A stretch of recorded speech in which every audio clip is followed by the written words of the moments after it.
3, versículo 34, somente a primeira parte.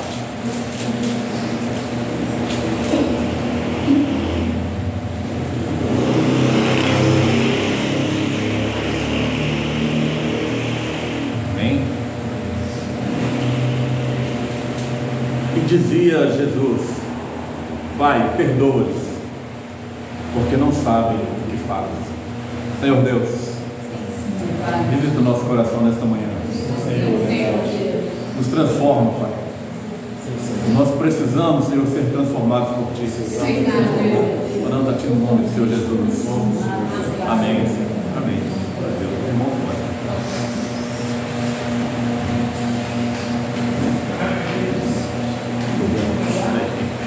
a circulação diária. Meus irmãos, nós estamos vivendo um período em que aqueles que se dispõem a andar segundo a vontade de Cristo estão passando por tribulações. Muitas vezes essas tribulações, essas lutas, muitas vezes não são físicas ou palpáveis na nossa vida, principalmente aqui no nosso país. Nós temos liberdade, como se diz, para falar de Deus, para louvar, para abrir o nosso templo e glorificar a Deus. Temos liberdade para isso. Em outros locais já não há mais essa liberdade. Mas o certo é que nós estamos vivendo um período de tribulação e de angústia que talvez em nenhum outro período da história o servo de Deus tenha vivido. E para nós que temos liberdade, talvez isso seja até um pouco mais difícil de nós lidarmos com essas coisas. Porque num local, num país onde há perseguição, ali são formados cristãos verdadeiros servos de Deus, que tiveram uma experiência real e viva com Jesus Cristo, e professam uma fé genuína que está arraigada em seu coração, alicerçada em Cristo. E nos países onde há essa liberdade para falar, para glorificar a Deus, nós temos gerado um grupo de cristãos que não tem uma verdadeira experiência com Cristo. Muitas vezes é pelo glamour, né? Às vezes é bonito dizer que é de certa igreja, uma igreja famosa, uma igreja conhecida aí pelo mundo. Eu sou membro desta igreja, mas muitas vezes não faz parte do corpo de Cristo. Então é uma geração de cristãos que no momento da perseguição podem talvez voltar atrás, porque não estão alicerçadas em Cristo. E no momento da perseguição física, no momento da prisão, ou quem sabe da morte, eles podem abandonar a fé, eles podem blasfemar contra Cristo. Estamos vivendo isso. Pessoas que se dizem cristãos, que dizem que aceitaram o Senhor Jesus, mas que não tiveram uma transformação na sua vida. Porque a primeira evidência de que nós aceitamos o Senhor Jesus é uma transformação no nosso modo de viver. É o que a palavra chama de novo nascimento. Agora não somos mais nascidos da carne ou da vontade do varão ou da mulher, mas somos nascidos da vontade de Deus pela água e pelo Espírito Santo do Senhor. Amém. Então há um novo nascimento, há uma transformação na vida daqueles que têm uma experiência real com o Senhor Jesus, aqueles que confessam o nome do Senhor Jesus, mesmo em situações adversas. Então nós estamos caminhando para um período onde todas as situações serão contrárias ao povo de Deus. Estamos vivendo um governo que se orgulha de ser chamado de ser comunista. Um governo que não esconde a sua ideologia e diz: eu me orgulho de ser comunista. Obrigado, irmão. E nós entendemos, pela experiência que temos vivido, pela história, que o comunismo não é apenas um regime de governo, mas é também e principalmente uma religião, onde Deus é o Estado e os governadores são os representantes diretos desse Deus chamado Estado. Então nós estamos vivendo um período em que, dentro de muito pouco tempo, nós seremos proibidos de glorificar a Deus e teremos que exaltar e glorificar aos homens. Eu digo teremos de uma forma geral, dos homens de uma forma geral, porque aqueles que têm uma experiência com Cristo, esses confessam o nome do Senhor Jesus mesmo diante da morte. Se a escolha for a morte ou a vida negando o nome do Senhor Jesus, nós que temos uma experiência com o Senhor, escolheremos a morte e confessando o nome do Senhor Jesus, porque sabemos que algo muito melhor e uma vida muito melhor nos espera na eternidade. Meus irmãos, esse era um sentimento que havia no coração do Senhor Jesus. A palavra de Deus nos fala que Jesus, ele suportou todo vitupério, porque ele tinha em vista a glória que o Pai havia prometido. Nós, como servos de Deus, nós precisamos suportar toda a afronta e toda a perseguição, esperando um dia estar com Cristo numa vida melhor que essa. Esse era o sentimento que havia no coração do Senhor Jesus. E a palavra de Deus lá em Filipenses, no capítulo 2, versículo 5, Paulo vai dizer aos filipenses: de sorte, irmãos, que haja em vós o mesmo sentimento que houve em Cristo Jesus. A nossa pregação e a nossa oração é que nós sejamos cada vez mais parecidos com o Senhor Jesus. Paulo vai dizer que nós temos a mente de Cristo. Nós precisamos ser iguais a Cristo, até mesmo no nosso modo de pensar, no nosso modo de lidar com as coisas, com a perseguição, com o vitupério, com as afrontas, com os açoites. E Jesus, quando ele entendeu, sendo um homem, ele entendeu que o Pai lhe havia prometido a glória. Ele então começa a desprezar essas afrontas e não levar em consideração os açoites, mas no seu coração permanecia o amor.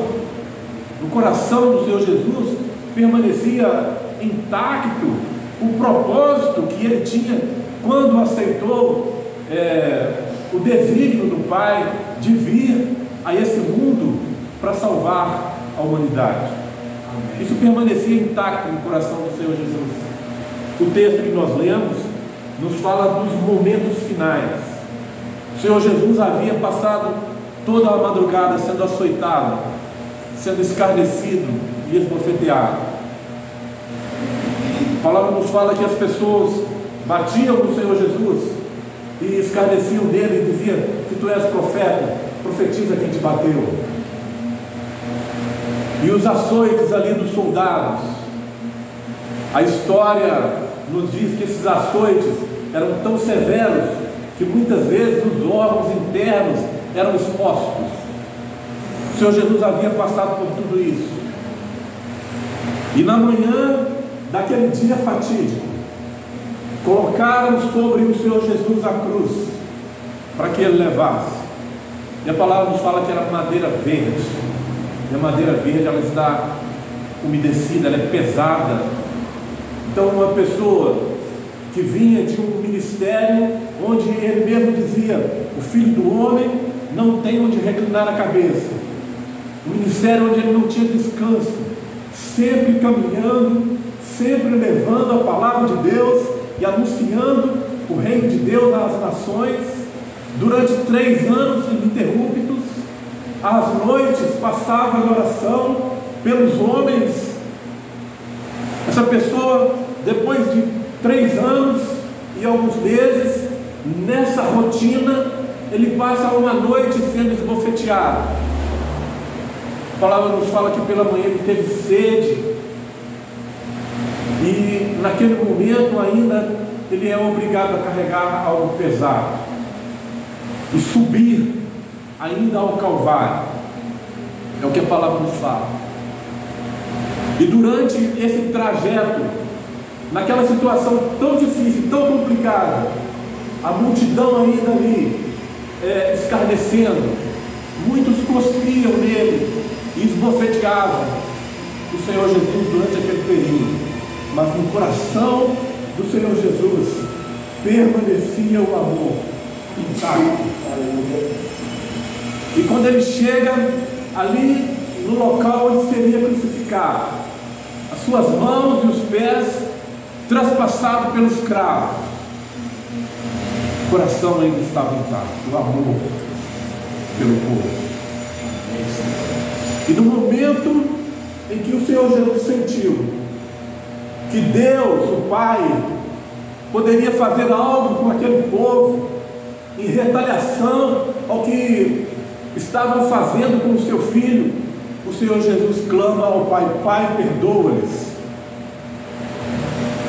Nós vemos também a mesma situação entre Moisés e Deus, quando Deus, já cansado das afrontas do povo, do pecado do povo, Deus chama Moisés e diz: Moisés, aparta-se desse povo, porque eu destruirei esse povo e farei de ti uma grande nação.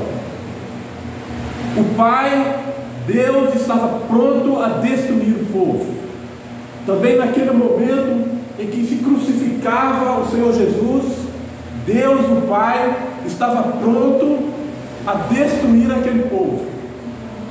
Mas assim como Moisés clamou, e Deus então ele foi dissuadido da sua intenção de destruir o povo, da mesma forma o Senhor Jesus clamou para que o Pai fosse dissuadido dessa intenção: Pai, perdoa-nos. Mesmo naqueles momentos em que poderia, num ser humano, num homem, ser despertado o sentimento de raiva, de vingança, de ódio, o coração do Senhor Jesus estava cheio de amor por aquele povo, que eram naquele momento seus inimigos, e ele se coloca entre o povo e o Pai, dizendo: Pai, perdoa-lhes, porque não sabem o que fazem. Meus irmãos, nós temos aqui expresso 2 grandes sentimentos. O primeiro e maior de todos é o amor. Não pode faltar amor na vida daqueles que seguem o Senhor Jesus. Um amor sem condição, um amor incondicional. Isso não pode afastar do nosso coração. Nós precisamos amar as pessoas, mesmo que passemos no futuro, talvez próximo, por situações adversas, mas que o amor no nosso coração ele permaneça intacto, da forma como o Senhor Jesus nos ensinou e nos deu exemplo. E que nós possamos clamar pelos nossos agressores: Pai, perdoa-lhes, porque não sabem o que fazem. E o outro sentimento que também não pode faltar na vida do crente é o perdão, sentimento do perdão. E Deus leva tão a sério o perdoar, o nosso perdoar, que Deus é capaz de retirar de nós o seu perdão, se nós não perdoarmos. Quando o Senhor Jesus ensina os seus discípulos a orar, na oração o Senhor Jesus diz assim: e perdoa-nos conforme nós perdoamos aquele que nos tem ofendido. De que forma nós perdoamos aqueles que nos ofendem? Seria com a retaliação? Seria com o sentimento de vingança? Qual que é o nosso sentimento em relação às pessoas que nos ferem, que nos fazem mal, às vezes com palavra, com gesto? Qual sentimento nós temos em relação a essa pessoa? Perdoa-nos conforme nós temos perdoado. O Senhor Jesus nos fala na sua palavra a respeito de um certo homem que devia ao seu Senhor 10.000 talentos. E muitas vezes as pessoas dizem, mas aqui o Senhor Jesus está exagerando. 10.000 talentos. 10.000 talentos seria, se nós colocássemos como peso, e que normalmente era usado para prata ou para ouro, se nós colocarmos como peso, seria equivalente a 340 toneladas de ouro ou de prata. 340. 10, 15 carretas carregadas de ouro era o que aquele homem devia ao seu Senhor. E a gente diz, ninguém é capaz de dever isso. Jesus aqui estava exagerando. E aquele Senhor então, quando vê a situação daquele homem, aquele Senhor perdoa toda a dívida. E eu venho dizer aqui que não é exagero nenhum da parte do Senhor Jesus. Esse é o tamanho da dívida que eu e você temos com Deus, pelo nosso pecado. Talvez maior. 340 toneladas de ouro. Você tem condição de pagar? O seu pecado é maior do que isso. A sua dívida pelo meu e pelo seu pecado é maior que isso diante de Deus. E Deus nos perdoa pelo seu amor. Amém. Glória a Deus. Obrigado. Aquele Senhor então perdoou aquele servo. E aquele servo sai da presença do Senhor ali, aliviado, sem aquela dívida. Mas quando ele encontra o seu irmão, que ele devia uma mixaria, 1 dia, 2 dias de trabalho, aquele homem não perdoa o seu irmão. E as pessoas vão dizer ao Senhor, dizendo, aquele homem que você perdoou 10.000 talentos, aquele homem não foi capaz de perdoar 2 denários. Então aquele Senhor diz, chama ele aqui, e entrega aos exatores, entrega aos carrascos. Então ele vai ser atormentado até que pague a dívida, e uma dívida impagável. Também da mesma forma é a nossa vida. Um dia Deus nos perdoou uma ofensa tão grave, e se nós não perdoarmos o nosso irmão, esse perdão que Deus nos concedeu pode ser tirado de nós, e nós seremos entregues aos exatores até que nós paguemos essa dívida, ou seja, eternamente atormentado, se nós não perdoarmos o nosso irmão. Meus irmãos, o que eu quero dizer nesta mensagem é que nós precisamos ter o mesmo sentimento que houve no coração do Senhor Jesus, um sentimento de amor capaz de perdoar as maiores ofensas, as maiores blasfêmias, os maiores açoites. No nosso coração precisa reinar esse amor capaz de perdoar o nosso irmão, porque se nós não perdoamos o nosso irmão, Deus também não nos perdoará. Isso é um fato descrito na palavra de Deus, e a palavra de Deus diz que essa palavra é digna de toda aceitação, ela é fiel e verdadeira. Deus não vai mudar a sua palavra. Esse sentimento de amor capaz de perdoar precisa reinar no nosso coração. Hoje nós estamos diante da ceia do Senhor. Estamos aqui hoje comemorando ou celebrando esse perdão tão grande que o Pai nos concedeu através do sacrifício do Senhor Jesus. E o que tem no nosso coração? O Senhor Jesus certa vez disse, você vier trazer a sua oferta, lembrar que você tem alguma coisa contra o seu irmão, ou que o seu irmão tem alguma coisa contra você, deixa aqui sua oferta. Não apresenta sua oferta não, mas vai e reconcilia com o seu irmão. vai e dá um abraço no seu irmão. Hoje nós estamos aqui celebrando o perdão dos pecados, que não faz nenhum sentido nós celebrarmos o perdão do pecado vivendo em pecado. Não faz sentido algum nós celebrarmos esse perdão que Deus, através do sacrifício do Senhor Jesus, nos concedeu, se nós não somos capazes de perdoar nossos irmãos. O momento agora é de nós abrirmos nosso coração. Paulo, quando ele estava diante ali da ceia, ali com os irmãos de Corinto, Paulo dizia: examine-se, pois, o homem a si mesmo. O momento é de nós nos examinarmos. Será que o sentimento que eu tenho no meu coração é o mesmo sentimento que Cristo teve? Será que o meu pensamento é o mesmo pensamento de Cristo? Será que eu tenho a mente de Cristo para participar desse sacrifício? Hoje nós estamos aqui comemorando o sacrifício do Senhor Jesus.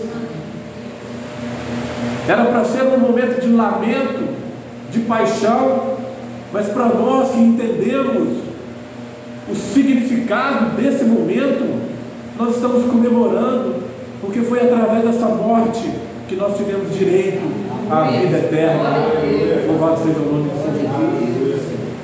Por isso nós comemoramos o perdão do pecado, por isso nós comemoramos esse sacrifício bendito, porque somente através desse sangue derramado nós passamos a ter livre acesso à presença de Deus. Porque foi esse sacrifício que rasgou o véu que separava o homem de Deus. Foi esse sacrifício que apagou o nosso pecado, que nos separava, que fazia separação entre nós e o nosso Deus. Por isso nós louvamos e glorificamos ao Senhor. Examine-se, pois, o homem a si mesmo. E quando Paulo estava dizendo para examinar, não era para que, se a pessoa encontrasse em si algo que o desabonasse, ele não participasse da ceia. Mas pelo contrário, Paulo dizia: examine-se, pois, o homem a si mesmo, e assim coma desse pão e beba desse cálice. O que Paulo estava dizendo com isso? Examine-se a si mesmo, e aquilo que estiver em desacordo com a palavra de Deus, em desacordo com o sentimento de Cristo, corrija na sua vida, mas participe. Se você lembrou de algum irmão, talvez esteja presente, o momento de reconciliar é esse. Se você lembrou de alguém que talvez tenha alguma coisa contra você, ou que você tenha alguma coisa contra ele, meu irmão, coloca no seu coração o desejo e o compromisso de reconciliar com essa pessoa, e assim participe dessa ceia, participe do corpo e do sangue. Examine-se, pois, o homem a si mesmo, e assim participe desse pão e desse cálice. E que Deus nos abençoe. Que nossa oração seja essa: que haja em nós o mesmo sentimento que houve em Cristo Jesus. Porque, sendo Deus, Ele não usurpou ser igual a Deus. Pelo contrário, Ele se humilhou até a morte, e morte de cruz, para que fosse exaltado. Por isso o Pai lhe deu um nome que é sobre todo nome, ao qual todo joelho dobrará e toda língua confessará que Ele é o Senhor. Bendito é o nome do Senhor Jesus. Santo é o nome do Senhor Jesus. Glória a Deus. Amém.